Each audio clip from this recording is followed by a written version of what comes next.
नमस्कार दोस्तों, मैं हूं मुकेश डंडौतिया। कहानियां लिखता हूं, फिर आपको सुनाता हूं। आज अपने कहानी संग्रह से एक कहानी लेकर आया हूं जिसका शीर्षक है जन्मभूमि। आज प्रसाद काका बहुत खुश हैं, जैसे बरसात के बादल पूर्ण आवेश के साथ बरसते हैं। गर्मी के महीने में सूर्य का पूर्ण आवेग के साथ चमकना, या फिर पूर्णिमा का चांद अपनी पूरी चांदनी को जिस प्रकार से ब्रह्मांड में बिखेरता है, ठीक उसी प्रकार आज प्रसाद काका की खुशी पूर्ण समाप्त पर है। शायद ही आज जितनी खुशी उन्हें पहले कभी हुई हो। प्रसाद काका आंगन में पड़ी खाट पर बैठे अकेले ही अकेले मुस्कुराए जा रहे हैं। उन्हें यूं मुस्कुराते हुए देख उनकी पत्नी लाजवंती टोकती हैं, सुनो जी, क्या आप पागल हो गए हैं? मैं कब से देख रही हूँ कि आप अकेले ही अकेले मुस्कुराते जा रहे हैं। ऐसा क्या सोच रहे हैं कि आपकी मुस्कुराहट रुक ही नहीं रही है? क्या करूं लाजो, आज मैं बहुत खुश हूँ और अपनी खुशी को जाहिर होने से रोक ही नहीं पा रहा हूँ। लाजो, तुम तो जानती हो कि आज पहली बार हमारा पूरा परिवार एक साथ होगा। हम सब मिलकर एक साथ बैठकर भोजन करेंगे। हाँ जी, ये तो सच कहा आपने। हमारे दोनों बेटे अपनी पत्नी और बच्चों के साथ आ रहे हैं। हाँ लाजो, दोनों पहली बार एक साथ छुट्टियां मनाने आ रहे हैं। नहीं, हमेशा से एक के जाने के बाद दूसरा आता था, किंतु इस बार दोनों को साथ साथ छुट्टियां मिली हैं। वो तो है जी, आज हमारे सूने आंगन में दोनों बहुओं की चूड़ियों की खनखनाहट और पायल की झंझनाहट गूंजेगी। हाँ लाजो, और साथ में बच्चों की किलकारियां भी। बस यही सोच सोचकर मैं खुशी के मारे पागल हुआ जा रहा हूँ। क्या जी, आपके साथ साथ मैं भी पागल हो गई हूँ क्या? मुझे आज कितना काम निपटाना है और आपने मुझे बातों में लगा लिया। वरना आज बहुएं घर में आ रही हैं, वह घर की ये हालत देखेंगी तो क्या सोचेंगी? मुझे साफ सफाई करनी है और आप दुकान से राशन का सामान ले आओ। हाँ लाजो, बड़ी उतावली हो रही हो। मैं कहीं गया हूँ या कहीं से आया, मेरे लिए इतना उतावलापन कहीं कभी नहीं देखा। अब ये मस्कारी मारना छोड़ो और जाओ राशन का सामान लेकर आओ। बच्चे कुछ ही वक्त में आने ही वाले होंगे। जाओ। अरे जा रहा हूँ, जा तो रहा हूँ। प्रसाद काका दुकान की तरफ कदम बढ़ाते हुए घर से निकल जाते हैं। इधर लाजो घर की साफ सफाई में व्यस्त हो जाती हैं।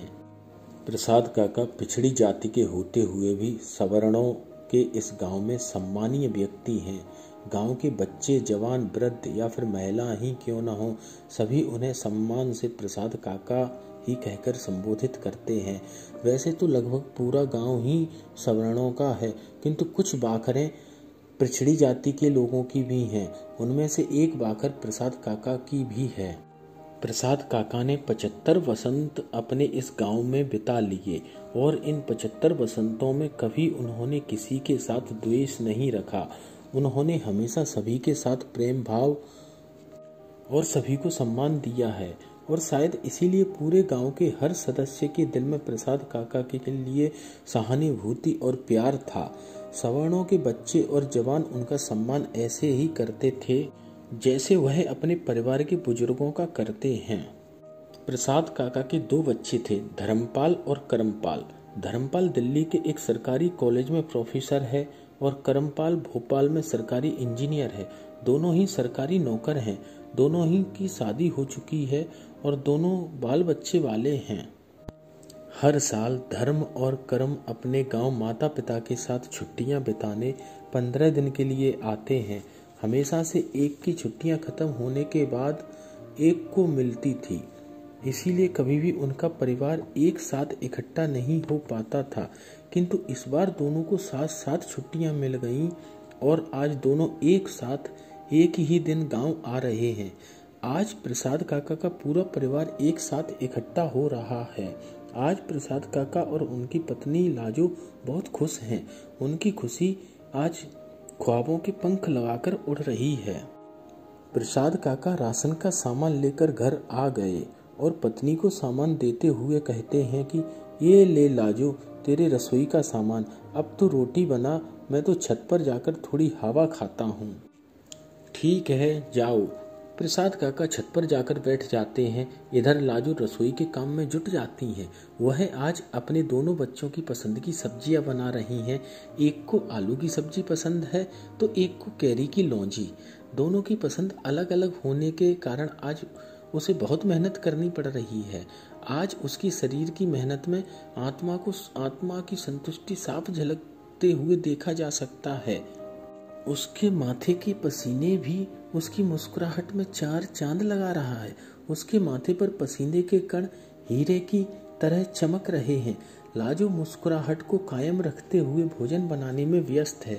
इधर प्रसाद काका भी छत पर बैठे हुए गांव की सड़क पर अपनी नजरें गड़ाए हुए हैं।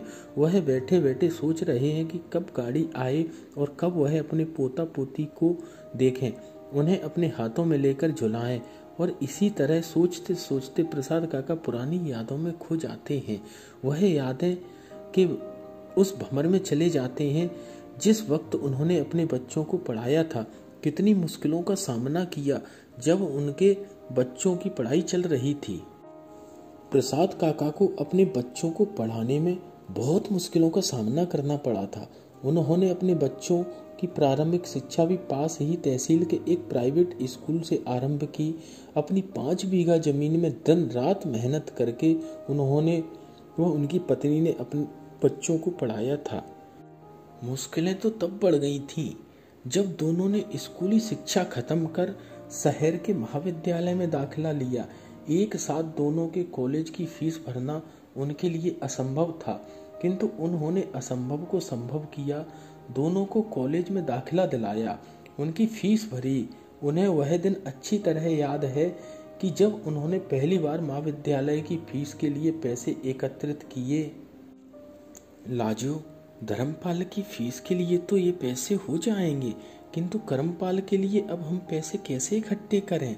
अब हम कहाँ से पैसे लाएं?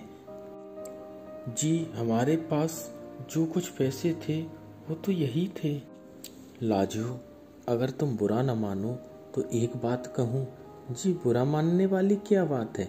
आप तो कुछ भी कह सकते हैं। लाजवंती, जब हमारे दोनों बेटे पढ़ लिख कर नौकरी से लग जाएंगे तब हमारे पास पैसे ही पैसे होंगे, हम कुछ भी खरीद सकेंगे। हाँ, ये तो आपने सच कहा जी। फिर हमारी कंगाली दरिद्रता बिल्कुल मिट जाएगी। तो तुम अपने ये कीमती जेवर बेच दो, जिससे करम की भी फीस भर जाएगी ताकि उसकी भी पढ़ाई जारी रह सके। प्रसाद काका ने बड़े रुद्र मन से लाजवंती से कहा था। तो इसमें इतना घुमा फिराकर बोलने की क्या जरूरत थी? ये तो आप वैसे बोल देते।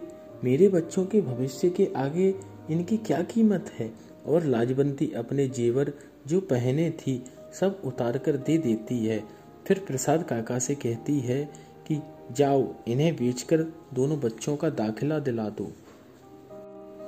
प्रसाद काका धर्मपाल और कर्मपाल दोनों को दाखिला दिलाकर वहीं शहर में उनके रहने की व्यवस्था कर देते हैं। उन्होंने अपने बच्चों को एहसास भी नहीं होने दिया कि उन्होंने कितनी मुश्किल से पैसे इकट्ठे कर दोनों की फीस जमा की है। धर्म के पूछने पर भी उन्होंने उससे कहा कि तुम दोनों सिर्फ पढ़ाई पर ध्यान दो, पैसों के बारे में सोचना मेरा और सिर्फ मेरा काम है। करम ने पूछा कि फिर भी दादा, कॉलेज की फीस बहुत ज़्यादा है, इतना पैसा आपके लिए एकत्रित करना बहुत मुश्किल है। दादा, आप चाहें तो मैं कुछ वक्त के लिए अपनी पढ़ाई रोककर आपके साथ काम करना चाहता हूँ, और जब तक धर्म दादा की पढ़ाई जारी रहेगी। नहीं, बिल्कुल नहीं, तुम दोनों की पढ़ाई जारी रहेगी, दोनों की, और इसके लिए जितना पैसा लगेगा मैं दूंगा, चाहे उसके लिए मुझे कितनी भी मेहनत करनी पड़े। तुम दोनों सिर्फ अपने अध्ययन पर ध्यान एकत्रित करो, पैसों के बारे में सोचना बिल्कुल छोड़ो, समझे?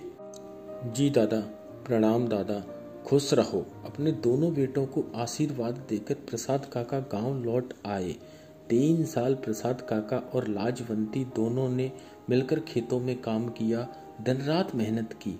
वह दोनों ने खूब मेहनत कर करके अपने बच्चों की फीस जमा करते और उन दोनों को शहर में रहने के लिए खर्चा देते थे। कभी पैसों की कमी होने पर वह घर का कीमती सामान, पीतल के बर्तन, तांबे के बर्तन आदि गृहस्थी का सामान बेच देते थे, किंतु कभी दोनों बेटों को पैसों की कमी का एहसास नहीं होने दिया। उनके आगे पैसे की कोई कमी नहीं थी। प्रसाद काका ने उन्हें पैसे दिए, यहाँ तक कि कुछ वक्त तो उन दोनों पति पत्नी ने नमक से रोटी खाकर बिताया, ताकि जितने पैसों से सब्जी बनती उतने पैसों की बचत कर अपने बच्चों के लिए जोड़ सकें। वह दोनों इन 3 साल कितने जतन में रहे, कितनी मुश्किलों का सामना करना पड़ा, इस बात का कभी एहसास तक अपने बेटों को नहीं होने दिया। एक बार धर्म छुट्टियों में घर पर आया हुआ था। वह घर पर जमीन में बैठकर खाना खा रहा था कि तभी उसकी नज़र चूल्हे पर रोटियां सेक रही उसकी माँ पर पड़ी। उसने अपनी माँ के गले और कानों को सूना देखा तो उसे समझते देर न लगी कि उन दोनों की पढ़ाई में उसकी माँ ने के जेवर भी बिछ गए, क्योंकि वह यह बात बचपन से ही जानता था कि उसकी माँ को गहने पहनने का बहुत शौक था। वह कभी गहनों को उतार कर नहीं रखती थी, हमेशा पहने रहती थी। धर्म माँ से बगैर कुछ जाने पूछे ही बोला, माँ, आपने हमारी पढ़ाई के लिए अपने सारे गहने बेच दिए? तो माँ ने कहा, नहीं बेटा, ऐसा कुछ नहीं है। माँ, बहाने बनाने की कोई ज़रूरत नहीं। माँ, आप जानती हैं कि आप कितना भी झूठ बोलेंगी किंतु मुझसे सच्चाई नहीं छिपा सकती। आपने गहने बेच ही दिए, इसलिए आज आपका गला सूना है, यहाँ तक कि कानों के भी, और हमें इस बात का एहसास तक नहीं होने दिया। लाजवंती जानती थी कि वह अपने बेटों से कुछ भी नहीं छिपा सकती। उसने बगैर टाल मटोल किए धर्म को ही समझाया कि बेटा, गहनों का क्या है? गहने तो इंसान अपने पास इसीलिए रखता है ताकि वह उसे ज़रूरत पड़ने पर बेचकर अपनी ज़रूरतों को पूरा कर सकें।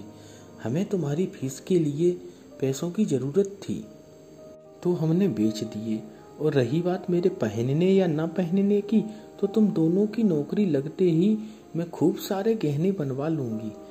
किंतु माँ, मुझे बताया तो होता, आपने तो हमें बताया ना भी दुर्लभ समझा, एहसास तक नहीं होने दिया, और न जाने आप दोनों ने कितनी मुसीबतों का सामना किया है, हमें तो इस बात की भी भनक तक नहीं होने दी। अब तू ये सोचना छोड़ और चुपचाप से रोटी खा ले, समझा? और अब अगर कुछ बोला तो यही बेलने से मारूंगी तुझे। आज धर्म को एहसास हो गया था कि उसे और उसके भाई को पढ़ाने के लिए, उन्हें शिक्षित करने के लिए उसके माँ बाप को कितनी मुसीबतों का सामना करना पड़ा होगा। उसकी माँ का कीमती जेवर, घर का सारा कीमती सामान, यहाँ तक कि उसके पिता पर गांव के साहूकारों का कर्ज हो गया। धीरे धीरे वह सब जान गया था। अपने माता पिता पर इतनी मुसीबतें पड़ गईं और उसे पता भी नहीं। यह सोच सोचकर उसका दिल व्याकुलता और बेचैनी से व्यथित हो उठा था। उसने मन ही मन फैसला किया कि अब ऐसा नहीं होगा।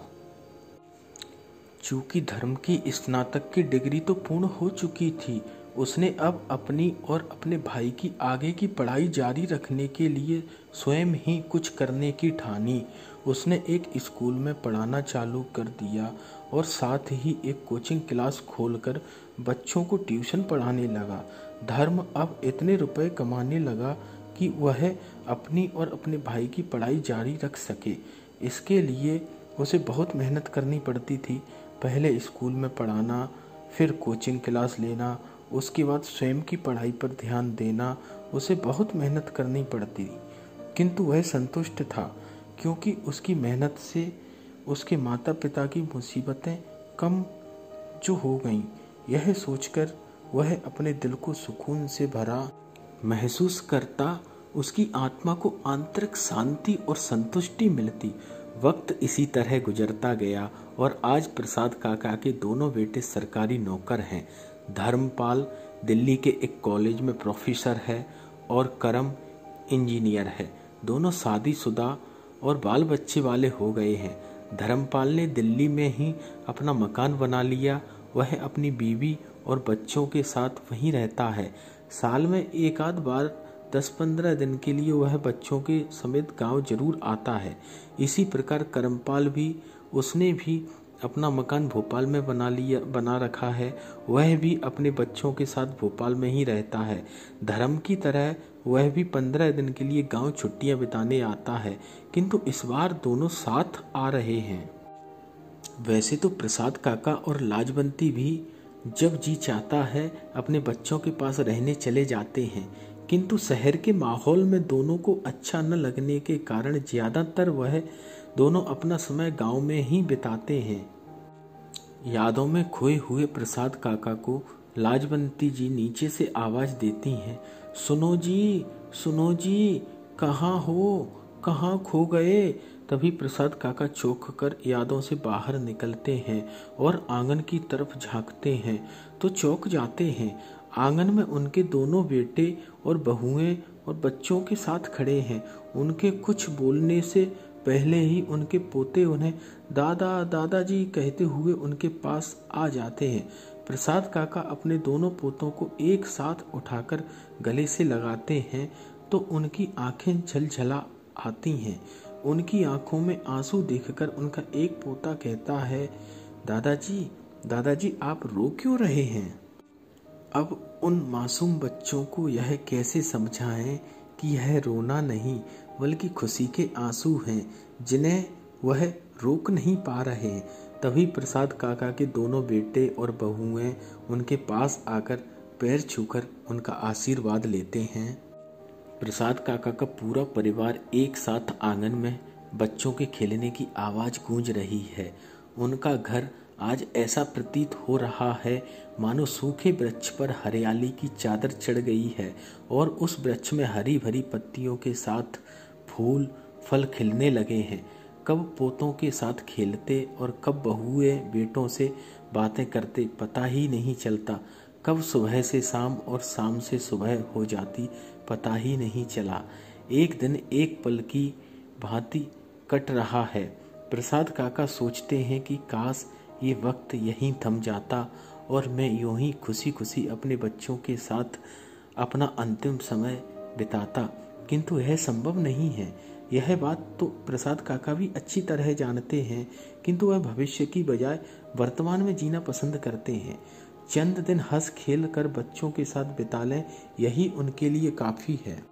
अभी कुछ ही दिन बीते थे प्रसाद काका के दोनों बेटों को आए हुए। प्रसाद काका अपने बेटों के साथ बैठकर भोजन कर रहे हैं। लाजवंती रोटी सेक रही है और बड़ी बहू खाना परोस रही है। तभी धर्म थोड़ा संकुचित होते हुए काका से बोला, दादा मैं आपसे कुछ बात करना चाहता हूँ, परंतु ये तेरे मेरे बीच में परंतु कहाँ से आ गया। धर्म तुझे जो कहना है वो खुलकर कहे, क्या कहना चाहता है। दादा मैं कहना चाह रहा था कि दादा आप और माँ यहाँ अकेले रहते हैं, यह हमें बिल्कुल अच्छा नहीं लगता। धर्म अपनी बात पूरी भी नहीं कर पाता कि तभी करम कहने लगता है, हाँ दादा आपके 2 बेटे होकर पूरा परिवार होने के बावजूद आपको यहाँ अकेले रहना पड़े, क्या यह अच्छा है। दादा अब आपकी माँ की उम्र काम करने की नहीं, आराम करने की। तुम दोनों क्या कहना चाह रहे हो, आखिर क्या कहना चाहते हो। तुम्हारी बातों का क्या मतलब निकालूं मैं। मतलब साफ है दादा, आप और माँ हमारे साथ चलो, कुछ वक्त मेरे साथ रहना और कुछ करम के साथ। धर्म की बात खत्म भी नहीं हुई कि तभी करम कहता है, हाँ दादा इसलिए मैंने और धर्म भैया ने फैसला लिया है कि आप इस गांव की सारी जमीन बेचकर हमेशा के लिए हमारे साथ चलेंगे। जमीन बेचने की बात सुनते ही प्रसाद काका के होश उड़ गए। उनका सिर चकरा गया, मानो किसी ने उनके सिर पर हथौड़ा पटक दिया हो। दिल को गहरा आघात पहुंचा। दिल की दशा ऐसी हो गई जैसे किसी पानी से भरे गुब्बारे में सैकड़ों सुइयां एक साथ चुभा दी और उस गुब्बारे में से फुब्बारे फूट निकले हों। उनकी आत्मा कराह उठी। फिर वह अपने शब्दों को संभालते हुए बोले, तो मेरे बच्चे मुझे इस उम्र के पड़ाव पर अनाथ और बेघर बनाना चाहते हैं, मेरी जन्मभूमि को मिटाना चाहते हैं, तो तुम दोनों जमीन बेचना चाहते हो। तभी अपने दादा को समझाइश देते हुए धर्म उन्हें समझाता है, दादा जरा सोचो, वैसे भी आपके बाद हम दोनों भाइयों में से तो किसी को यहाँ रहने आना नहीं है, तो क्या?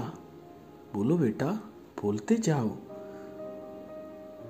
प्रसाद काका रुधिर मन से कहते हैं। तो धर्म कहता है, तो जमीन और ये घर तो हमें कभी ना कभी बेचना ही है, इसलिए हम चाहते हैं कि यह आपके ही सामने हो जाए और आप हमारे साथ चैन से अपनी आगे की जिंदगी व्यतीत करने चलें। बेटे, मुझे हजारों की गिनती तो नहीं आती, पर मेरे दिल के अरमान कुछ ऐसे हैं कि रेत का हर जरा नायाब और कीमती हीरा बन जाए, और कोई मेरी जन्मभूमि से उस हीरे के रेगिस्तान को बदलना चाहे तो भी मैं अपनी जन्मभूमि को नहीं बदलूंगा। रही बात जमीन बेचने की, तो ये ख्वाहिश तुम्हारी मैं जीते जी पूरी नहीं कर सकता। हाँ, मेरे मरने के बाद तुम्हारा दिल जो करे वो करना। किंतु दादा आप, करम उन्हें टोकता है। तभी प्रसाद काका, बस तुम्हें जो कहना था कह लिया, मुझे जो सुनना था सुन लिया, अब मैं कुछ नहीं सुनना चाहता। हाँ, एक बात और तुम दोनों से कहना चाहूँगा, मैं अपनी जन्मभूमि से इतना प्यार करता हूँ जितना तुम दोनों अपनी जन्म देने वाली माँ से भी नहीं करते होगे। और मुझे नहीं पता था कि जिन बेटों को मैंने इतनी मुसीबतों से गुजर कर पढ़ाया, वही मेरे दो सपूत मेरी माँ को, मेरी जन्मभूमि को बेचने की बात करेंगे। अगर मुझे ऐसा पता होता तो मैं अपने बेटों को कलम की जगह हल चलाना सिखाता, उन्हें कभी साक्षर नहीं बनाता। कहते हुए प्रसाद काका खड़े होकर बाहर चले जाते हैं। धर्म और कर्म दोनों नजरें झुकाकर बैठे रह जाते हैं। चंद पलों पहले जहाँ खुशियाँ महक रही थी, वहाँ मायूसी छा जाती है। नमस्कार दोस्तों, यह थी मेरी कहानी। अगर आपको कहानी अच्छी लगे तो मेरे चैनल को सब्सक्राइब करें, लाइक करें, और मैं आगे भी ऐसे ही कहानियाँ लिखता रहूँगा। धन्यवाद।